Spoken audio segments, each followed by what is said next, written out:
Ok, gente, tá rodando. Bom, sou Roberto Bertani, professor, pesquisador, gestor na área de educação e de cultura. Estou aqui para contar um pouco da minha trajetória e da minha história com Edemar Cid Ferreira, né? O que acabou com o Edemar?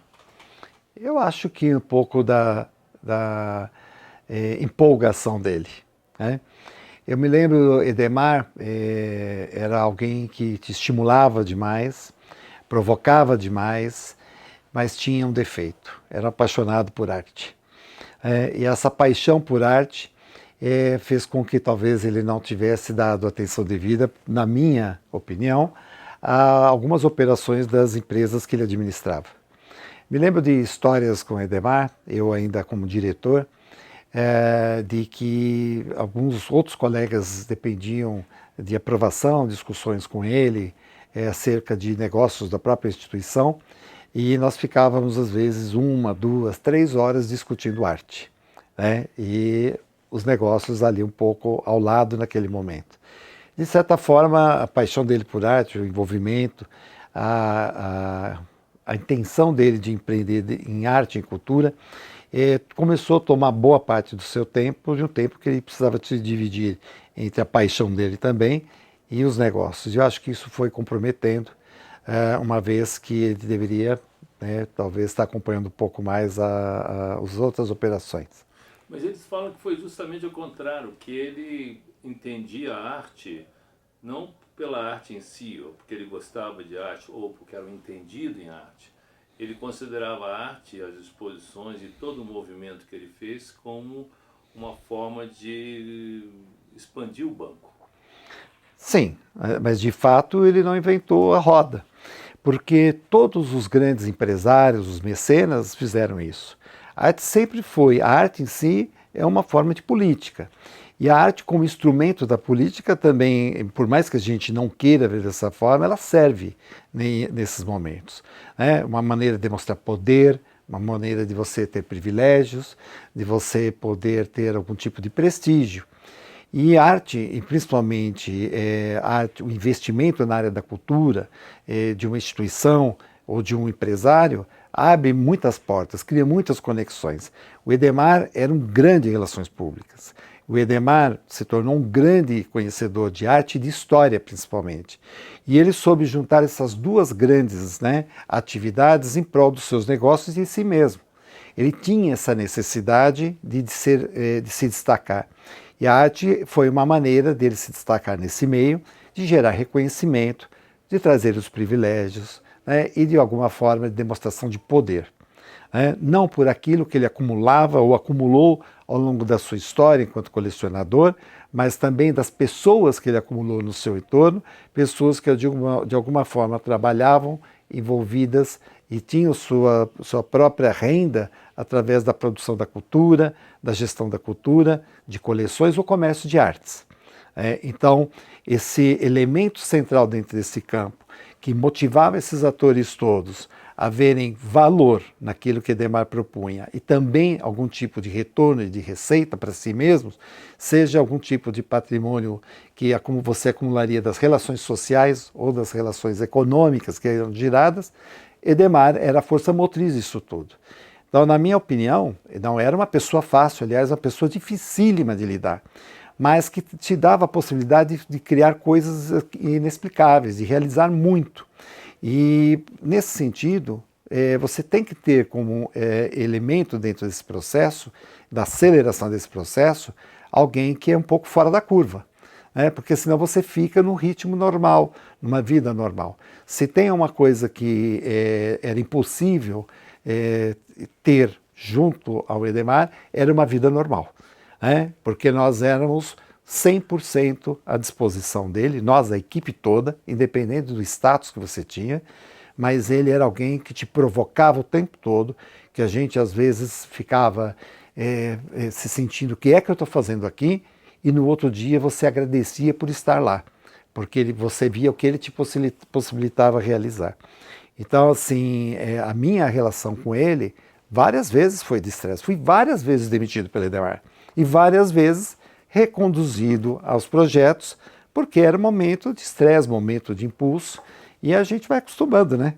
E esse, eu acho que foi um momento muito particular, não só para mim, para uma boa parte das pessoas que hoje estão na área da produção cultural, da gestão cultural desse país e até fora. Nunca houve um furacão artístico como esse no Brasil? Acredito que não. Né? A gente tenta buscar alguns movimentos, né? Chateau, né? Até com o próprio MASP e ali também apoiado pelo Bardi.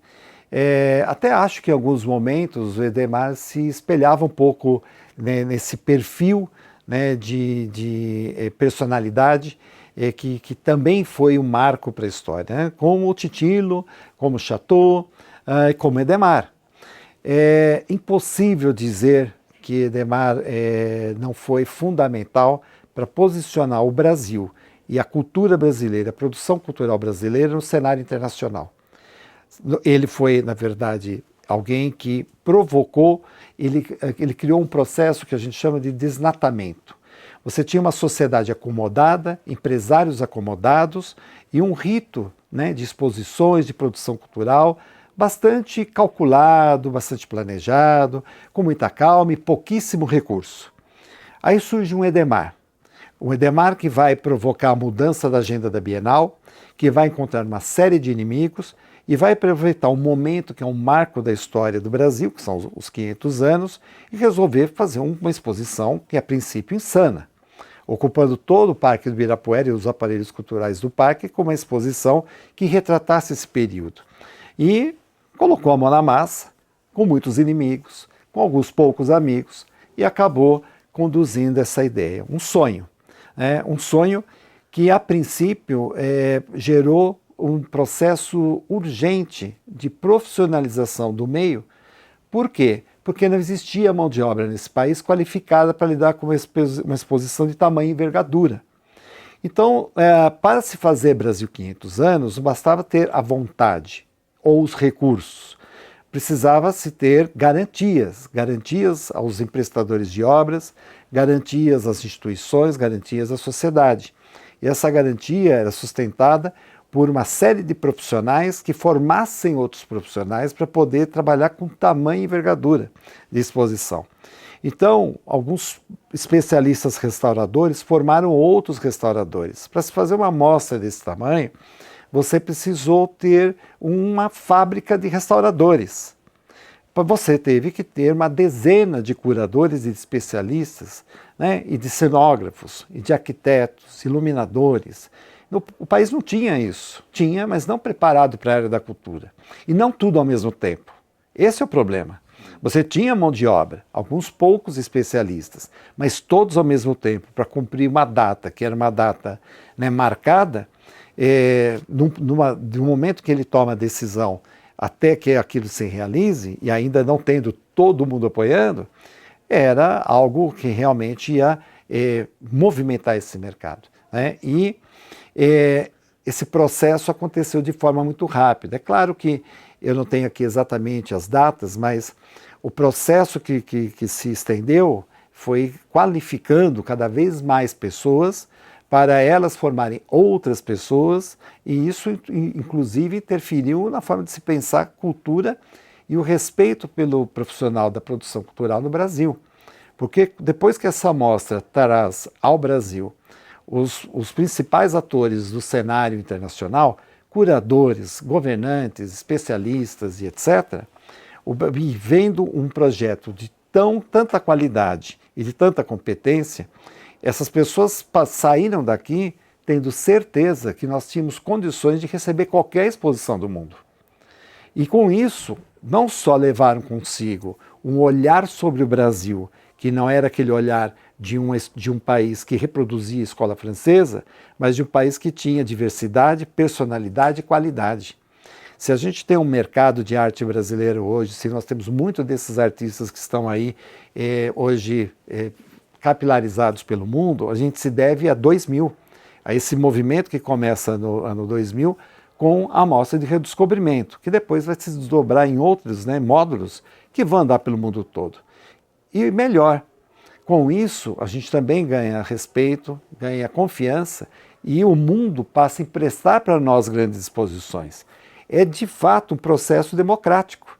É um processo que se dá de trazer ao povo brasileiro e à sociedade brasileira os guerreiros de Xi'an, por exemplo, né? Ou as mostras com coleções da Tate, com coleções do Pompidou, então, que não viriam para cá na dimensão que elas vieram se não tivesse alguém do outro lado completamente fora do caminho, né, e fora daquilo que seria o educado fazer, e que chamasse sua equipe e falasse: caras, amanhã eu quero que vocês criem uma exposição com os guerreiros de Xi'an aqui. E um monte de gente sai fazendo, e acredita que pode, e acontece. Então você tem que ter uma liderança, às vezes até um pouco compulsiva, que era, né, para poder trazer resultados fora daquilo que a gente estava acostumado. Mas isso que as pessoas ficam impressionadas, porque a arte brasileira, que naquela época era super profissional, virou um voo de galinha, né? Mostrou tudo que o Brasil tem de bom, e depois, com a falência do Edmar, não só todo mundo se retrai, as exposições acabam, ou ficam de um país ilhado como o Brasil, um país que não tem nenhuma expressão internacional, e a gente volta a essa estaca zero, e ainda colocando o Edmar num lugar que ninguém quer falar dele, ninguém quer lembrar dele, ninguém quer lembrar da grande época, como se ele fosse uma pessoa extremamente nociva ao país. Pedro, eu acho que isso ocorre também porque existe uma característica nossa, né, de que a gente, natural até, que você quer estar ao lado de quem está vencendo. E a gente esquece que do outro lado você pode ter uma pessoa que pode ser um mau administrador, pode até ser, eventualmente, na opinião de alguns, um mau caráter. Não há, mas você não pode deixar de entender que tem um legado ali. Então, dividir essas fases, essas pessoas que estavam envolvidas com esses processos é que eu acho importante. Se não tivesse ocorrido, se não tivesse alguém com essas características que criasse tamanho impulso, né, na produção da arte brasileira e na conexão da produção da arte brasileira com o mundo, boa parte dos artistas hoje, dos galeristas hoje, que têm aí capilaridade no mundo todo, estariam no mesmo lugar. Né? Porque foi trazer esse olhar estrangeiro para a nossa produção, através dessas exposições que são de fato mídia, né? Esse tipo de aproximação, que fez com que esse conhecimento fosse acelerado e passasse a ser confiado. Uma coisa que eu acho que a gente tem que pensar com certo cuidado. Só a partir de 2000 é que o mercado de arte internacional começa a aceitar melhor a produção da arte brasileira como mercado. A gente se deve isso a alguns fatores. O primeiro fator tem a ver com a questão que eu chamaria de fatores macroambientais, né? Tecnologia que possibilitou você cruzar muitas informações e a troca de informação e, com isso, a comunicação. Você teve uma mudança também no perfil demográfico brasileiro e na renda. Né? A gente tem uma inflação que começa a não existir, você tem uma moeda que quase se equipara ao dólar naquele momento, o que viabilizou muito desses projetos, com o dólar quase 2,1, 2,5. Né? A arte brasileira alcança, alguns poucos anos depois, o total de mais ou menos 1% do mercado de arte comercializado, rastreável no mundo, e um número enorme de galerias que vão surgindo, mas também estimulados por um outro movimento que vai ser importante, que é a SP-Arte, né, criada por Fernanda Feitosa. E essa feira que hoje continua de uma forma cumprindo um papel muito importante. Por outro lado, quando a gente alcança esse volume de vendas de arte brasileira no mercado, o governo brasileiro, através da PEX, começa a financiar, buscar financiamento para trazer para promoção da arte e comércio de arte no exterior, que já fazia com a moda, com design, etc. O que acontece com isso? A gente passa a ter também uma um agrupamento de galerias do mercado primário que já tinham se multiplicado através de uma condição associativa, e cria-se então a Associação Brasileira da Arte Contemporânea, a ABACT, que hoje tem cerca de 60 galerias do mercado primário. E através da ABACT, recebendo recursos da PEX, a promoção da arte contemporânea nas feiras internacionais ganha também muita presença. E hoje a gente tem muitos artistas que vêm desse período, que isso aconteceu ao longo desses anos, mas o startup disso tudo foi 2000. Né? Isso é inegável. E sujeito a essas variações todas, né? Uma economia mais estável, uma equiparação mais dólar real, você tem uma tecnologia cada vez mais às nossas mãos, a arte de qualidade e uma multiplicação dessas estruturas, né, que são os aparelhos do sistema, as galerias, as feiras e os próprios museus. A gente pode falar que a história da arte brasileira se divide entre AE e PE, antes do Edemar e depois do Edemar? Eu diria que, não sei se bem a história, né, mas eu acho que foi uma mudança de olhar sobre o Brasil, sobre a produção artística brasileira, né, porque o respeito por nós, como profissionais do meio da arte, mudou com certeza. Agora, vamos falar duas coisas. As grandes artes, as grandes pinturas, as grandes peças de arte que o Edemar adquiriu, que nunca tinham chegado antes no Brasil, e também do processo da compra dessas peças, que você fala que houve momentos de muito impulso, muita loucura. Né? Você podia descrever como é que era o processo dele? Principalmente quais peças que você lembra que foram um marco na cultura brasileira? Sim. Olha, eu acho que é importante eu contar um pouco de algumas características, algumas particularidades dessa relação. Primeira vez que eu tomei assunto com o Edemar para falar de arte, foi antes de eu trabalhar no banco. Foi quando eu era diretor de um outro banco e nós fomos lá conversar sobre, inclusive, financiamento para a Mostra do Redescobrimento. Depois, algum tempo, eu estava na equipe do Edemar. Confesso que fui motivado pelo ambiente, por aquilo que vi naquela instituição, na coleção. Mas existia uma coleção importante, bastante diversificada, fotografia, muito ligada a muita cartografia, algumas poucas obras expressivas, mais visíveis, pelo menos no edifício onde ficava o banco. Né? Mas com o tempo, né, eu percebia que muitas dessas obras estavam ali sofrendo algum tipo de desgaste, ataque por insetos, luzes, etc. E conversei com o Edemar e ele me perguntou o que eu achava, o que eu conhecia daquilo, né? E eu disse a ele que conhecia o suficiente porque tinha aí uma formação na área de arte. Né? Com isso, a gente acabou conversando um pouco mais e ficamos estimulados aí a criar um departamento para cuidar da coleção.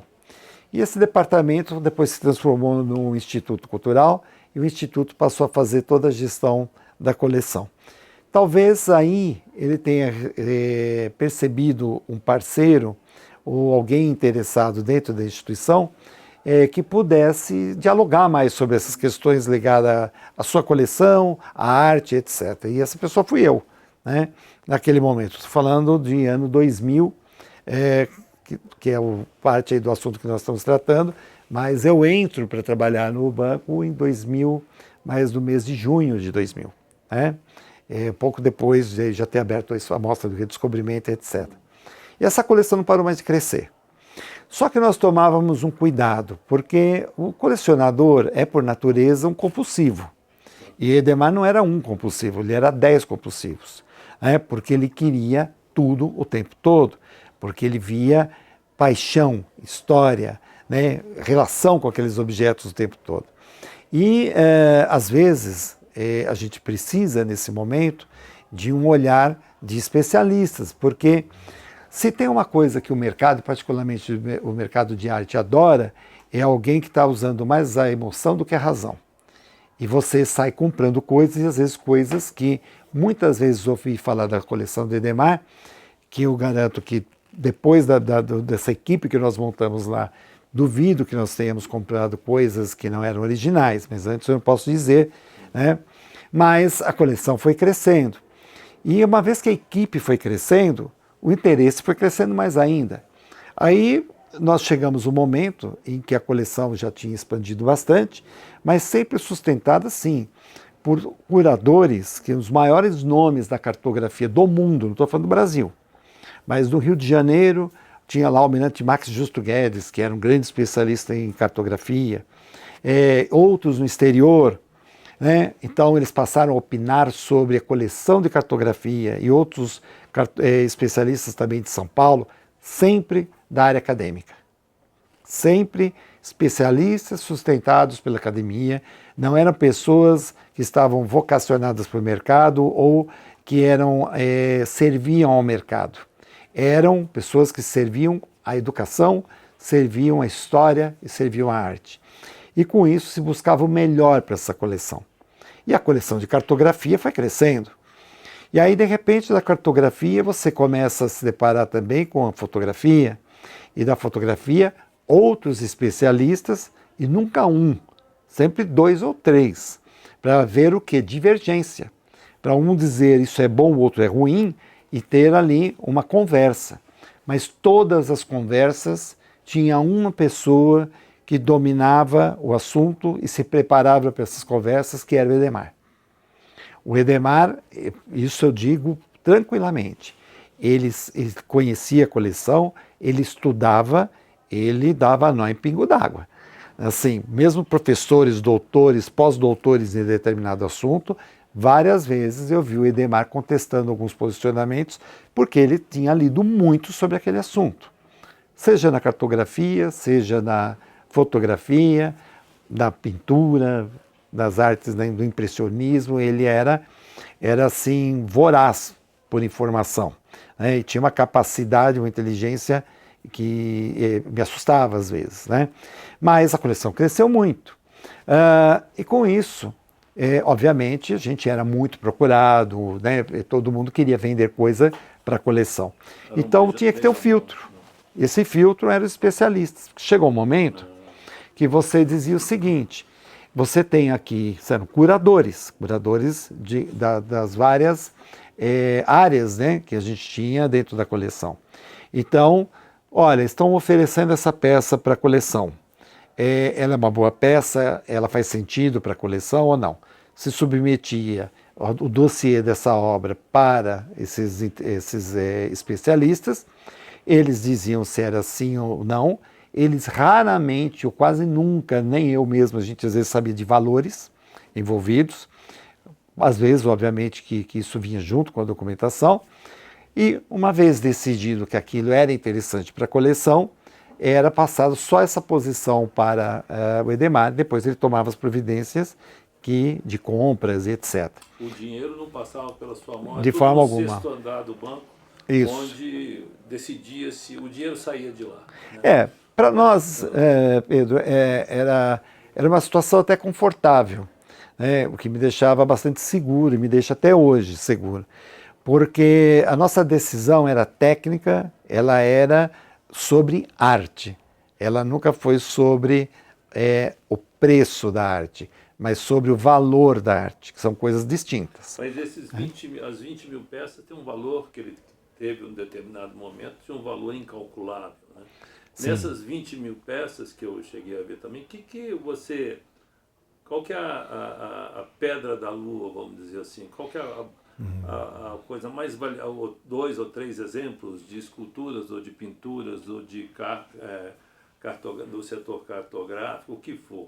O que você elege como as principais obras que ele conseguiu reunir? Olha, o que eu diria, existe um grande equívoco, que isso é da natureza do campo e do mercado de arte, de achar que as coisas mais valiosas são aquelas que têm mais preço. E não é bem assim.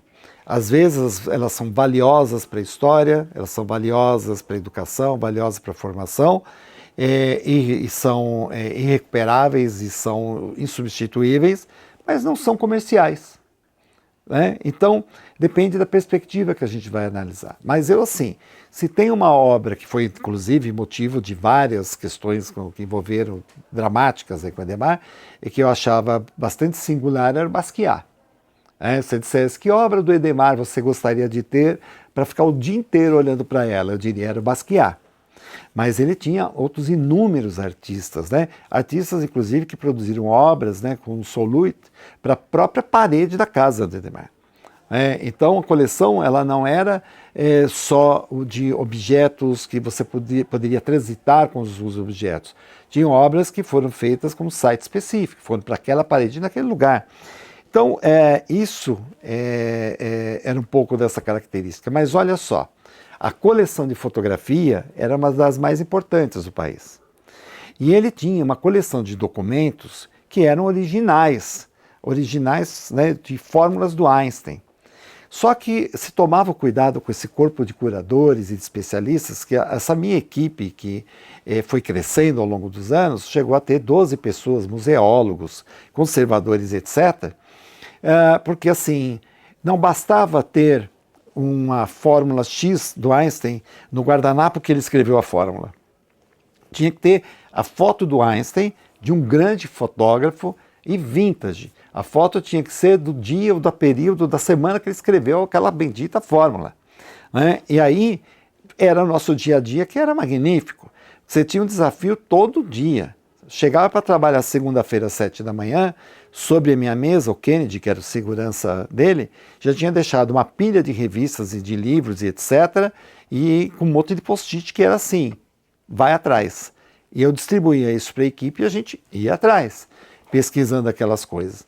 E era comprar internacionalmente, inclusive. Para comprar em qualquer lugar do mundo, porque ele já estava imaginando um conjunto, ele estava construindo dentro do seu imaginário uma história a ser mostrada com as exposições que depois nós realizamos. A primeira delas, o Tesouro dos Mapas, né, foi curadoria do professor Dr. Paulo Vicelli, que foi maravilhosa. Quando que você vai imaginar que num país como o nosso, 100 mil pessoas, como aconteceu em Belo Horizonte, iam ficar em fila dias e dias para ver uma exposição de mapas? Era isso que a gente fazia. E quando você ia dormir às 2 da manhã para acordar às 5, porque o Adhemar já estava acordado, te ligando, você falava, puta, eu não aguento mais, mas aí você via o resultado e aquilo te recuperava. E outro dia de novo. E no outro dia não era mais os mapas, aí era uma obra X, ou era de repente um sarcófago, ou era... tinha de tudo. Então, uma coisa que não tinha era rotina. Rotina não existia para ninguém, né? Mas você tinha um desgaste muito grande, por outro lado, conseguia ter muita satisfação em atingir esses desafios. E era legal, por quê? O tempo todo a gente aprendia. Uma vez que você tem que buscar objeto X, Y, a foto do Einstein, quem foi o fotógrafo, qual feira que tem, quem comercializa, quem não comercializa, que documentação precisa, tem que ter autorização de governo, não tem, você está aprendendo o quê? Todo o sistema. Então é bacana. Atrás disso Vou separar o arquivo aqui. Tá.